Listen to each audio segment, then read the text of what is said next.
Unit 3, Boolean Expressions and If Statements. Topic 3.2, If Statements and Control Flow. This unit focuses on selection, which is represented in a program by using conditional statements. Conditional statements give the program the ability to decide and respond appropriately. If statements are used in programming when there are a set of statements that should be executed only when certain conditions are met. These conditions are set up as Boolean expressions.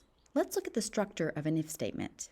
It starts with the keyword if, followed by a condition or Boolean expression within parentheses. If the condition or Boolean expression evaluates to true, the code inside the curly braces will run. Here's a simple example. If this Boolean expression evaluates to true, the code inside the curly braces will run. Because the variable person age is greater than 18, the Boolean expression evaluates to true, and the code inside the curly braces will display on the screen.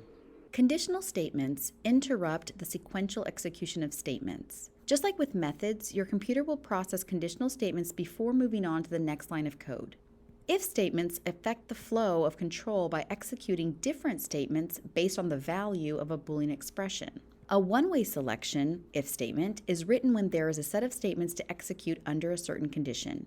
In this case, the body is executed only when the Boolean condition is true. We can represent this one-way selection with the following flowchart.